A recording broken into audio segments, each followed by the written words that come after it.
कभी सोचा है कि एक धातु, सिर्फ एक धातु का मिश्रण कैसे पूरे के पूरे शहर बसा सकता है? या एक मामूली सा पत्थर का औजार कैसे एक महान सभ्यता की नींव बन सकता है? आज हम भारतीय उपमहाद्वीप के उसी शानदार तकनीकी सफर पर निकलने वाले हैं जिसने शिकारी संग्राहकों को किसान और छोटे छोटे गांवों को बड़े बड़े राज्यों में बदल दिया। तो सफर कुछ ऐसा रहेगा। हम कहानी की शुरुआत करेंगे पत्थर के औजारों से और समझेंगे कि कैसे खेती ने सब कुछ बदल कर रख दिया। फिर हम धातुओं के दौर में चलेंगे, पहले तांबे से मिलेंगे और फिर देखेंगे कि वो कौन सी कांस्य क्रांति थी जिसने हड़प्पा के शानदार शहरों को जन्म दिया।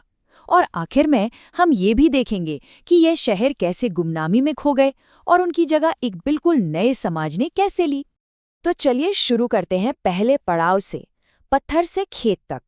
देखिए, ये सिर्फ टेक्नोलॉजी का एक छोटा मोटा अपग्रेड नहीं था, ये इंसान के जीने के तरीके में आई पहली और सबसे बड़ी क्रांति थी। एक ऐसा मोड़ जहां से शिकारी संग्राहकों ने एक जगह बसना सीखा और आने वाली हर एक सभ्यता के लिए एक मजबूत नींव रखी। जरा इस टाइमलाइन पर नजर डालिए। सबसे चौंकाने वाली बात क्या है कि लगभग 70,000 ईसा पूर्व से यानी हजारों सालों तक इंसान सिर्फ एक शिकारी संग्राहक बनकर जिया।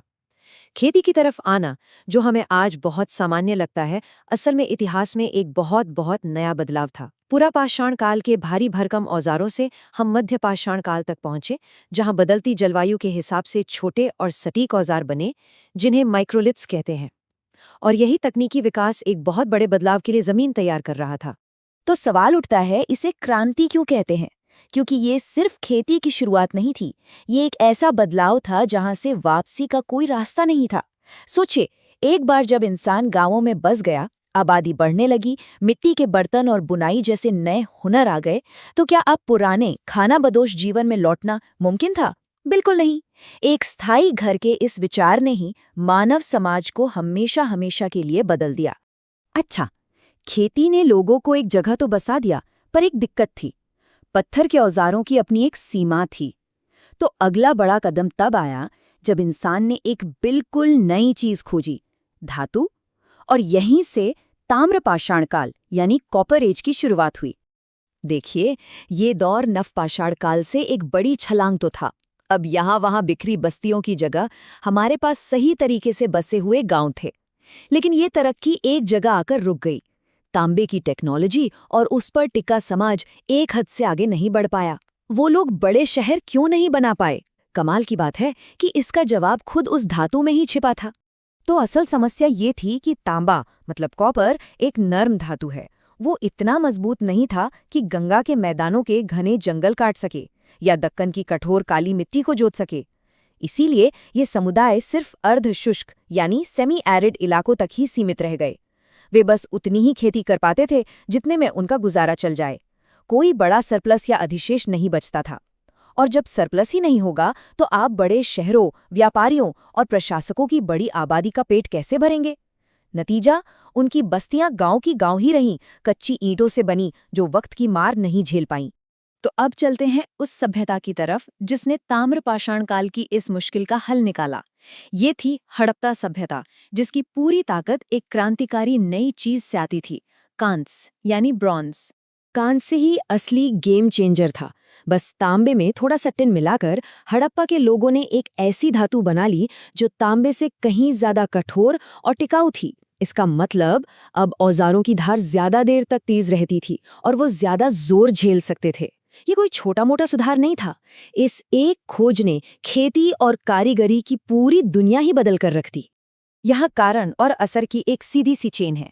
बेहतर कांस्य के औजारों का मतलब था कि अब सिंधु नदी की उपजाऊ जमीन का पूरा फायदा उठाया जा सकता था। इससे पैदा हुआ बहुत सारा कृषि अधिशेष यानी सरप्लस। अब जब सबको खेती करने की जरूरत नहीं रही तो कुछ लोग कारीगर बन गए, कुछ व्यापारी और कुछ शासक। और जब समाज में ऐसी विशेषज्ञता आती है तो एक जटिल अर्थव्यवस्था बनती है और वही अर्थव्यवस्था शहरों को जन्म देती है। तो एक हड़प्पा शहर में ऐसा क्या खास था जो पहले की बस्तियों में नहीं था? बात सिर्फ आकार की नहीं थी। जरा सोचिए, आज के किसी मॉडर्न शहर की तरह यहाँ ग्रिड पैटर्न पर बनी सीधी सड़कें थीं, ढकी हुई नालियां थीं और सबसे जरूरी, पक्की ईंटों का इस्तेमाल होता था जो सदियों तक टिक सकती थीं। उनके पास बड़े बड़े सार्वजनिक भवन थे, अपने लिखने की एक प्रणाली थी और व्यापार के लिए मानकीकृत वजन थे। ये सब एक बेहद संगठित और जटिल समाज की निशानियां हैं जो ताम्रपाषाण काल के गांवों से कोसों आगे था। लेकिन जैसा कि हम जानते हैं, ये महान शहरी सभ्यता हमेशा कायम नहीं रही। चलिए अब कहानी में आगे बढ़ते हैं और देखते हैं कि इसका पतन कैसे हुआ और फिर एक बिल्कुल ही अलग तरह के समाज का जन्म कैसे हुआ। सबूत बिल्कुल साफ हैं। लगभग 1900 ईसा पूर्व के बाद हड़प्पा संस्कृति की सारी पहचान, उनके नियोजित शहर, उनकी लिखावट, उनका व्यापार एक एक करके गायब होने लगता है। ऐसा लगता है मानो किसी ने बत्तियां बुझा दी हों और पूरा समाज वापस एक ग्रामीण जीवन की ओर लौट गया। जो सबसे बड़ा सिद्धांत माना जाता है वो है पारिस्थितिक पतन का। शायद जंगलों की कटाई और जलवायु परिवर्तन ने उस कृषि सरप्लस को ही खत्म कर दिया जिस पर ये शानदार शहर टिके हुए थे। हड़प्पा के शहरों के खंडहरों पर एक बिल्कुल नए समाज ने अपनी दुनिया बसाई।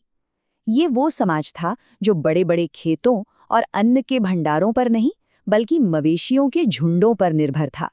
ये शहरी नहीं बल्कि ज्यादातर देहाती और जनजातीय था, जहां सत्ता किसी एक बड़े केंद्र में नहीं बल्कि कई छोटे छोटे समूहों में बटी हुई थी। इन दोनों दुनियाओं के बीच का फर्क जमीन आसमान का है। चलिए अब हड़प्पा और शुरुआती वैदिक समाज को आमने सामने रखकर देखते हैं ताकि ये अंतर बिल्कुल साफ हो जाए। ये टेबल पूरी कहानी साफ कर देती है। एक तरफ हड़प्पा सभ्यता, शहरी, कान से तकनीक और कृषि सरप्लस पर आधारित। उनका समाज बेहद संगठित था, जिसमें पक्की ईंटों और नालियों जैसा शानदार इंफ्रास्ट्रक्चर था। और दूसरी तरफ शुरुआती वैदिक समाज, ग्रामीण और जनजातीय। उनकी अर्थव्यवस्था का आधार मवेशी थे।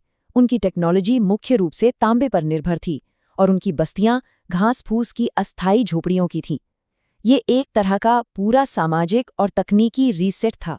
हड़प्पा की कहानी हमें दिखाती है कि टेक्नोलॉजी और पर्यावरण एक दूसरे से कितने गहरे जुड़े हुए हैं। उनकी तरक्की उनकी जमीन पर टिकी थी और जब जमीन ने उनका साथ छोड़ा तो उनकी बेहतरीन तकनीक भी उन्हें बचा नहीं सकी। और ये आज भी हमारे लिए एक बहुत जरूरी सवाल छोड़ जाता है। अगर टेक्नोलॉजी समाज को ज्यादा से ज्यादा जटिल बनाती है तो तब क्या होता है जब हमारा पर्यावरण उस जटिलता का बोझ और नहीं उठा सकता।